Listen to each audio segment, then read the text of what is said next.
Botticelli, it's my confidence. Botticelli and Raphael, shirts and trousers. படித்த இளைஞர்களுக்கு உயர்தர வேலை வாய்ப்பு கிடைக்கும் வகையில் உலக முதலீட்டாளர் மாநாடு நடைபெறும் என்று தொழில்துறை அமைச்சர் TRB ராஜா தெரிவித்திருக்கிறார். புதிய தலைமுறைக்கு அவர் அளித்த பிரத்யேக பேட்டியை பார்க்கலாம். முதலீட்டாளர் மாநாடு சென்னையில் நடைபெற இருக்கிறது. பல ஆண்டுகளுக்கு பிறகு என்ன டிஃபரன்ஸ் சார்? கடந்த முறை நடைபெற்ற உலக முதலீட்டாளர் மாநாட்டுக்கும் இதற்கும் என்ன வேறுபாடு இருக்கும்? மாண்புமிகு தமிழ்நாடு முதலமைச்சர் அவர்களோட திராவிட மாடல் ஆட்சியில் அனைவருக்கும் எல்லாம் கிடைக்க வேண்டும் என்ற ஒரே நோக்கத்துடன் மாண்புமிகு முதலமைச்சர் அவர்கள் செயல்பட்டு கொண்டு இருக்கிறார்.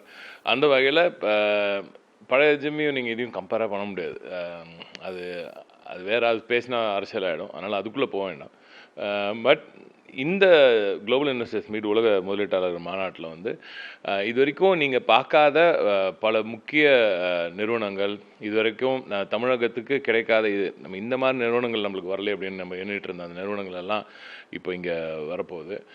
அதை தாண்டி முக்கியமாக உயர்தர வேலைவாய்ப்புகள் நம்ம பிள்ளைகளுக்கு, நம்ம படித்த இளைஞர்களுக்கு அவர்களது இப்போ நம்ம பார்த்திங்கன்னா நம்ம நூற்றாண்டு கால இந்த திராவிட மாடல் அரசாங்கங்களில் அதுவும் கடந்த அந்த 50 ஆண்டு காலம் தலைவர் கலைஞர் அவர்களுக்கு பிறகு இப்பொழுது தலைவர் அவர்கள் திராவிட நாயகன் அவர்கள் செய்து கொண்டிருக்கும் இந்த ஆட்சியில் வரும் அந்த புதிய தொழில்நுட்பங்கள், அதற்கேற்ப அவர் எப்படி இண்டஸ்ட்ரி அண்ட் இன்ஸ்டிடியூஷனோட அந்த இணைப்பை எப்படி ஏற்படுத்தி கொண்டிருக்கிறார், அதெல்லாம் ஒட்டி எப்படி பசங்க படித்து ஒரு நல்ல ஒரு நிலைமைக்கு நான் முதல்வன் போல் பிரம்மாண்டமான திட்டங்கள் ஸ்கில்லிங்கில் இண்டஸ்ட்ரிக்கு ஏற்ப அவங்கள எப்படி ட்வீக் பண்ணிகிட்டு இருக்கோம் அப்படின்றதெல்லாம் நீங்கள் பார்த்தீங்கன்னா அவர்களுக்கு தேவையான வேலை வாய்ப்புகளை உருவாக்க வேண்டும்னால் உலகத்தரம் வாய்ந்த உலகத்தில் பல முன்னணி நிறுவனங்களை கொண்டு வந்தால்தான் அப்படிப்பட்ட வேலை வாய்ப்புகளை வழங்க முடியும்.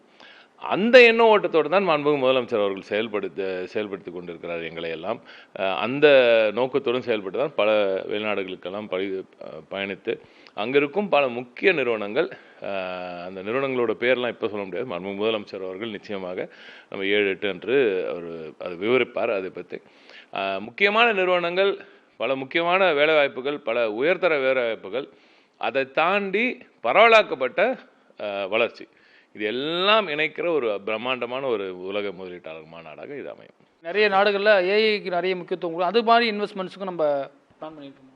மாண்புமிகு முதலமைச்சர் அவர்கள் முதல் வேலையாக நம்ம ஜப்பானுக்கு போயிருந்தபோது கூட அவர் பேசினது, எப்படியாவது எப்படியாவது நம்ம அதிகாரிகள்கிட்டையும் எங்ககிட்டையும் கொடுத்த உத்தரவு இப்போ கட்டிங் எட்ஜில் இண்டஸ்ட்ரி 4.0 ஏஐ, ஜென்ஏஐ, இந்த சைடில் ஏன் இன்னும் குவாண்டம் கம்ப்யூட்டிங் வரைக்குமே போகணுன்றதெல்லாம் அவர் சொல்லியிருக்காங்க நிறைய டிஸ்கஷனில். அவரோட உத்தரவு என்னன்னா, நான் முன்னாடி சொன்ன மாதிரி தான், எப்படி நம்ம பிள்ளைகளோட கல்வித்தரன் உயர்ந்திருக்கோ அந்த பிள்ளைங்க இங்கேருந்து இவ்வளோ படித்த பிள்ளைங்க, படித்த பிள்ளைங்க நம்ம ஊரில் வேலை பண்ணணும்னு தான் ஆசைப்படுவாங்க. அவங்கள கொண்டு போய் நீங்கள் வெளிநாடுக்கு தள்ளுறதுல என்ன பிரயோஜனம் இருக்குது? வெளிநாட்டில் இருக்கிற அந்த நிறுவனங்கள் இங்கே வந்தால் தான் நம்ம பிள்ளைங்க இங்கேருந்து பெற்றோர்களெல்லாம் விட்டுட்டு ஊரை விட்டுட்டு அங்கே போய் வேலை செய்ய தேவையில்லை, இங்கே அந்த பணியை செய்யலாம். எனவே நீங்கள் அந்த மாதிரி நிறுவனங்களை இங்கே கொண்டு வரணுன்றாங்க. அந்த நோக்கத்துடன் தான் இந்த ஜிம்மு ஃபுல்லாகவே செயல்படுங்க. இந்த ஒரு 6 மாதமாகவும் சரி, அதுக்கு முன்னாடி எனது ஆர்வீரன் அண்ணன் நமது இப்பொழுது நம்ம ஃபினான்ஸ் மினிஸ்டர் அவர்களும் சரி, அவரெல்லாம் அடித்தளம் இட்டு வைத்திருந்தார். அதுலேருந்து நாம் இப்போ பில் பண்ணிட்டு கொண்டு வந்துட்டுருக்கோம்.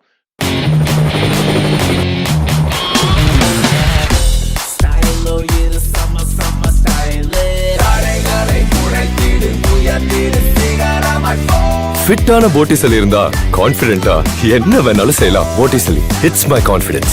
Botticelli and Raphael, shirts and trousers.